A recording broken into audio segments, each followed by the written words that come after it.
Twelfth physics. जैसा कि इसके पहले वीडियो हम लोग देखे हैं कि जब कोई करंट कैरी कंडक्टर को मैग्नेटिक फील्ड में रखा जाता है तो वह एक फोर्स का अनुभव करता है और वह फोर्स का मैग्नीट्यूड होता है IL/B साइन थीटा। यह आई क्या है? Current flowing through the conductor, L is the length of the conductor, B is the strength of the magnetic field. तो इस तरह मैग्नीट्यूड के रूप में हम लोग ऐसे लिखते हैं।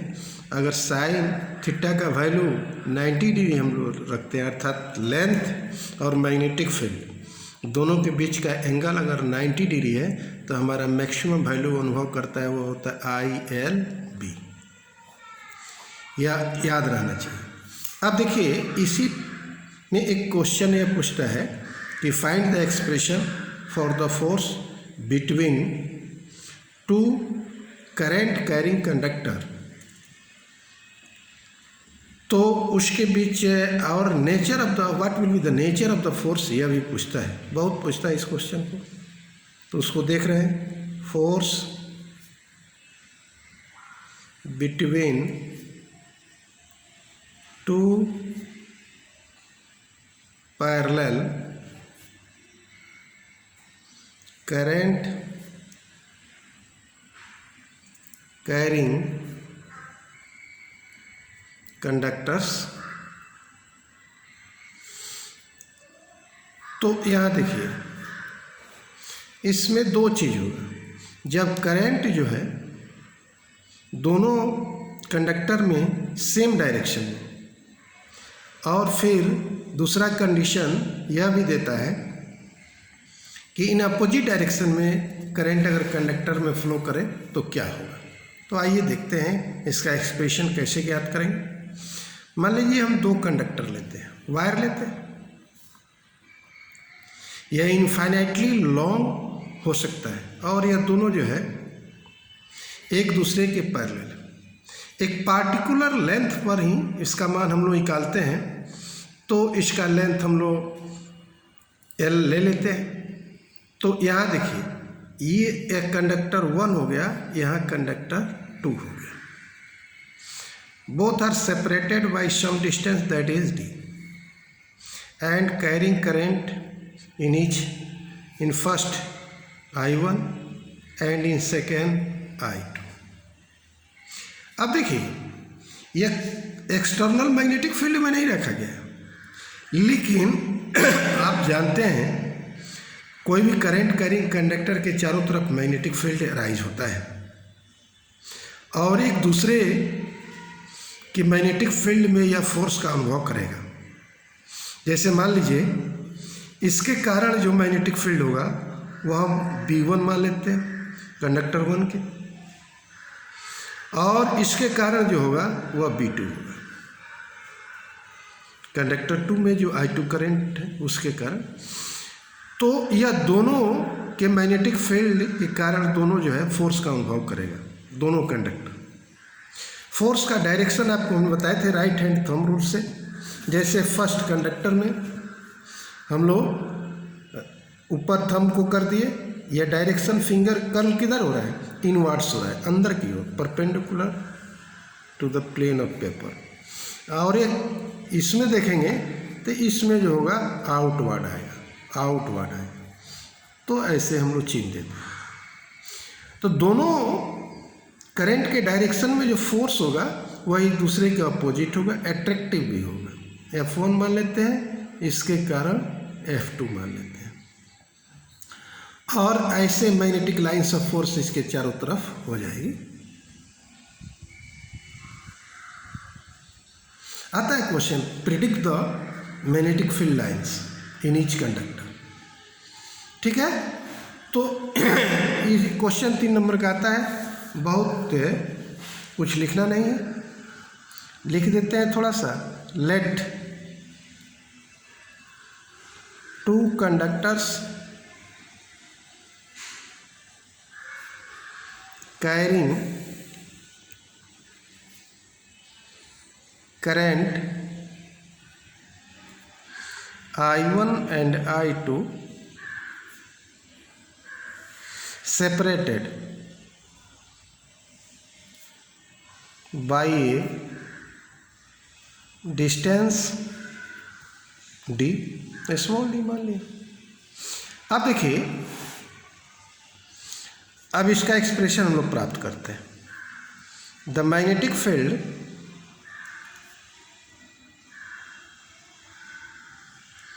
at any point on the conductor 2 due to conductor 1 carrying current I1, ठीक है ना।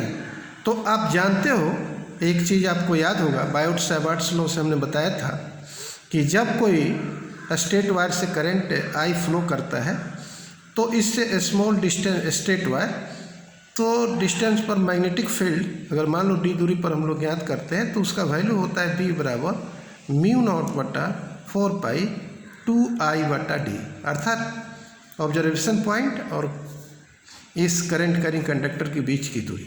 उसी आधार पर इसको मैं लिखेंगे हम B1, या चूंकि कंडक्टर 2 क्या है B1 मैग्नेटिक फील्ड में और कंडक्टर 1 क्या है B2 मैग्नेटिक फील्ड में, इसलिए B1 इक्वल टू μ0/4π2I1 किस करंट के कारण, तो 1 कंडक्टर में जो करंट है I1 उसके कारण, तो 2I1/d, एकदम ठीक है। आप जानते हो डायरेक्शन ऑफ B जो होगा B1 with reference to the conductor 2 is perpendicular plane of the conductor and directed vertically downwards into the plane. आप देखो, और एक चीज़ अभी आपको हमने बताया है कि करंट कैरिंग कंडक्टर को हम लोग जब मैग्नेटिक फील्ड में रखते हैं मैक्सिमम फोर्स राइट एंगल रखते हैं तो मैक्सिमम फोर्स अनुभव करता है। Now A current carrying conductor of length L placed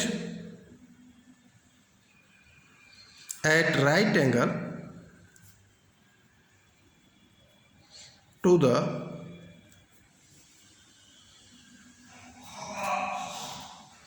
magnetic field, right angle to the magnetic field, experiences a force F बराबर क्या होता है I/L/B, आपको हमने इसके पहले बताया था।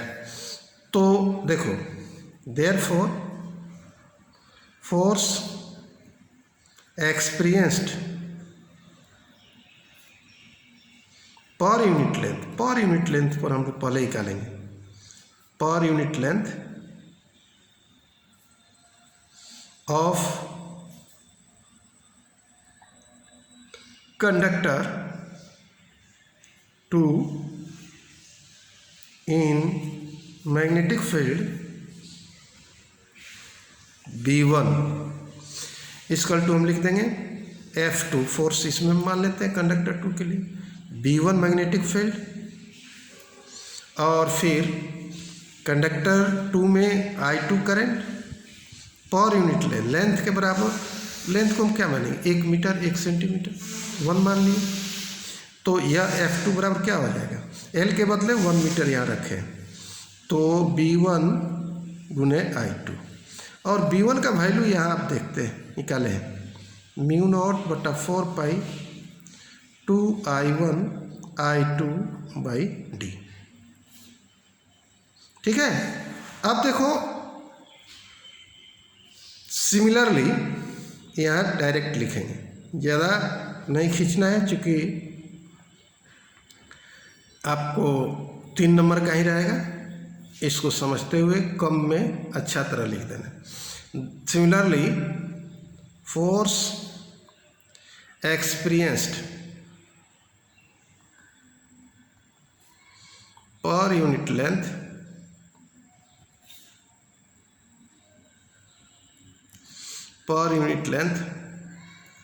of conductor 1 in magnetic field B2 लिख देंगे, तो वह भी इतना ही आएगा, अर्थात F1 बराबर B2 गुने I1 करंट, I इंटू पर यूनिट लेंथ के लिए 1 मीटर पर मान लेते हैं। तो यह होगा